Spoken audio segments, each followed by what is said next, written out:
ఓ యువతి ఆడిన ప్రేమ ఆట కామక్రీడ కేరళను షేక్ చేసే కేసుగా మారింది. ఎర్నాకుళం ప్రాంతంలోని వైపిన్లో ప్రణవ్ అనే 25 కుర్రాడున్నాడు.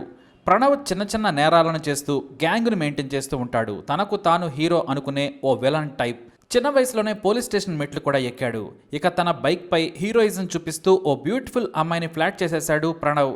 సదరు అమ్మాయిని 2 ఏళ్లు ప్రేమించాడు. ఇద్దరూ కలిసి శృంగారంలో కూడా పాల్గొన్నారు. అయితే ప్రణవ్ కంటే ఆ అమ్మాయి మరింత దేశముదురు. 2 ఏళ్లు ప్రణవ్ నుంచి డబ్బులు లాగేసింది. సినిమాలు, షికార్లు, టూర్లు వేసి ఎంజాయ్ చేసింది. ప్రణవ్ తన గర్ల్ ఫ్రెండ్తో బాగానే తిరుగుతున్నాడు. వారి లైఫ్ 3 షికార్లు 6 ఎంజాయ్మెంట్ల మాదిరిగా మెరుపు వేగంతో దూసుకెళ్తోంది. కానీ అక్కడే శరత్ అనే కుర్రాడు వారి లవ్ మధ్యలోకి వచ్చేశాడు. అతనికి కూడా డబ్బుంది, పైగా చిన్నపాటి రౌడీ. ఇంకా చెప్పాలంటే ప్రణవ్ కంటే పెద్ద గ్యాంగును మెయింటైన్ చేస్తూ వస్తున్నాడు. అప్పుడప్పుడు ప్రణవ్ దగ్గరకు వచ్చిన సమయంలో ఆ అమ్మాయిని చూశాడు. ఆ బ్యూటీ కూడా శరత్కు పాజిటివ్ లుక్కులు ఇచ్చింది. దీంతో ప్రణవ్ లేని టైంలో మాటలు కలిపాడు శరత్. ఇక ఆ అమ్మాయికి కూడా ప్రణవ్ బోరు కొట్టాడేమో కానీ శరత్కు దగ్గరైపోయింది. ఆ యువతిని చూస్తే ఎవరైనా ఫ్లాట్ కావాల్సిందే. ఆ అమ్మాయి గ్లామర్ అలాంటిది. అందుకే ఫ్రెండ్ లవర్ అని తెలిసినా శరత్ వదలలేదు. ఆ యువతి కూడా కొత్త తోడు వెతుక్కుంది. శరత్ని చూసుకొని ఓ రోజు ప్రణవ్కు కూడా బ్రేకప్ చెప్పేసింది ఆ యువతి. కానీ ప్రణవ్ విరహ వేదనతో రగిలిపోయాడు. దాదాపు వారం రోజుల పాటు తన గర్ల్ ఫ్రెండ్కు దూరం కావడంతో పిచ్చివాడయ్యాడు. అయినా సరే ఎక్కడ కనిపించినా ఆమెతో సరదాగా మాట్లాడుతూ ఉండేవాడు. నువ్వు ఎప్పుడు నా దగ్గరకు వచ్చినా సరే నా ప్రేమ గుడి తలుపులు నీ కోసం తెరిచే ఉంటాయని చెప్పేవాడు. ఆమె కూడా నవ్వుతూ టెంప్ట్ చేసేది. అయితే ఇది శరత్కు నచ్చేది కాదు. తన ముందే ప్రణవ్ తన గర్ల్ ఫ్రెండ్తో రొమాంటిక్గా సెటర్లు వేయడాన్ని శరత్ తట్టుకోలేకపోయాడు. ఈ విషయంపై శరత్ ఒకసారి ప్రణవ్కు వార్నింగ్ కూడా ఇచ్చాడు. దీంతో ఇద్దరి మధ్య గొడవలు జరిగాయి. ఇక ఆ యువతి శరత్తో 2 నెలలు గడవక ముందే ప్రణవ్కు ఫోన్ చేయడం మొదలుపెట్టింది. ఇక శరత్కు తెలియకుండా సినిమాలకు కూడా తిరిగేవారు. పార్కుల్లో, బేకరీల్లో గడిపేవారు. ఇది తెలిసి శరత్ దారుణమైన ప్లాన్ చేశాడు. హీరోయిన్లో ఉండే నా గర్ల్ ఫ్రెండ్ నన్ను మాత్రమే లవర్ అనుకోవాలనుకున్నాడు శరత్. ప్రణవ్ను చంపితే తప్ప నా గర్ల్ ఫ్రెండ్ నాకు దక్కదనుకున్నాడు.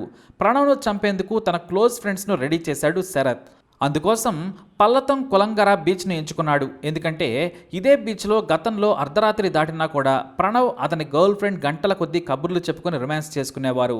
ఇక కరోనా తర్వాత ఇది అశ్లీల, అసాంఘిక కార్యకలాపాలకు అడ్డాగా మారింది. జంటలుగా వచ్చి యువతులు పార్కుల్లో ఎంజాయ్ చేసినట్లు ఎంజాయ్ చేస్తున్నారు. అర్ధరాత్రి వరకు అక్కడే ప్రేమ జాతర సాగుతూ ఉంటుంది. ఇక శరత్ గర్ల్ ఫ్రెండ్ ఇల్లు కూడా చాలా దగ్గరలో ఉంటుంది. ఎప్పుడు రమ్మన్నా కూడా ఇంట్లో నుంచి ఇక్కడికి వచ్చేసేది. దీంతో అక్కడకు తన గర్ల్ ఫ్రెండ్ ద్వారా ఫోన్ చేయించి ప్రణవ్ను పిలిపించాలి అనుకున్నాడు శరత్. అయితే ఈ హత్య నేరంలో ఆమెను మాత్రం ఇన్వాల్వ్ చేయడం బాగోదనుకున్నాడు. వెంటనే అదే బీచ్లో కూర్చొని శరత్ అతని ఫ్రెండ్ ఫోన్లో అతని గర్ల్ ఫ్రెండ్ పేరు మీద ఫేస్బుక్ అకౌంట్ ఒకటి క్రియేట్ చేశాడు.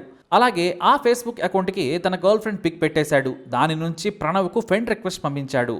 అరగంటలో తన గర్ల్ ఫ్రెండ్ ఫోటో చూసి యాక్సెప్ట్ చేసేశాడు ప్రణవ్.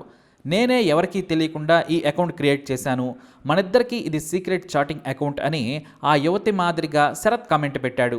అలా పర్సనల్గా విషయాలు మాట్లాడుకున్న తర్వాత బీచ్కి ఇప్పుడు వస్తావా అంటూ ప్రణవ్కు మెసేజ్ పంపాడు శరత్.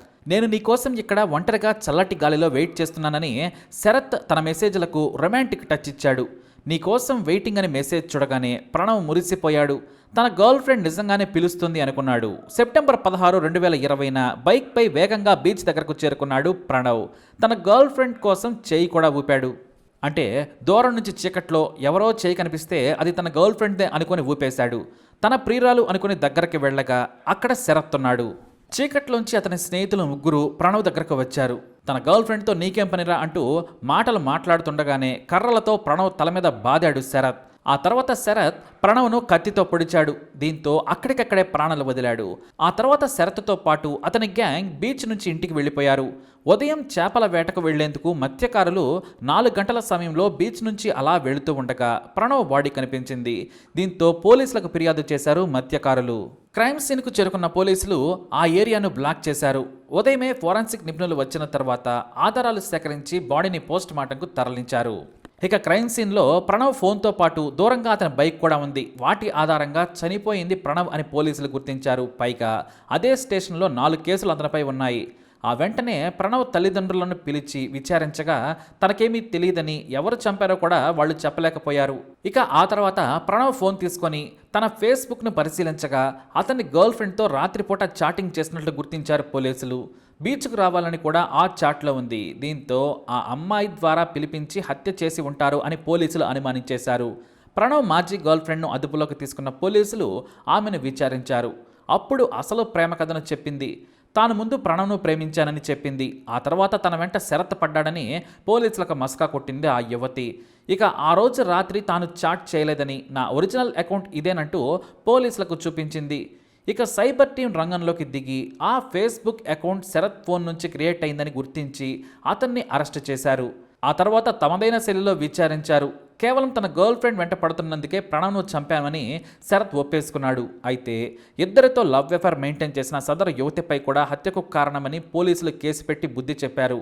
ఇలా ఒక ఫేక్ అకౌంట్ క్రియేట్ చేసి అర్ధరాత్రి బీచ్కు పిలిపించి హత్య చేసిన ఘటన కేరళలో సంచలనం సృష్టించింది. అయితే చనిపోయిన ప్రణవ్కు హత్య చేసిన శరత్ మీద క్రిమినల్ కేసులు ఉండడం గమనార్హం. అసాంఘిక పనులు చేస్తూ హీరోలా ఫీల్ అవటం యూత్కి అలవాటుగా మారిందని పోలీసులు అందరికీ వార్నింగ్ ఇచ్చారు. ఏమైనా ఆ యువతి ఆడిన ప్రేమ ఆటే దీనికి కారణం. ఒక యువకుడు ఆమె ఆడిన ఆటకు బలైపోయాడు. మరి ఇలాంటి ఇన్ఫర్మేషన్స్ కోసం వీడియోని లైక్ చేయండి, షేర్ చేయండి, మా ఛానల్ని సబ్స్క్రైబ్ చేసుకోండి.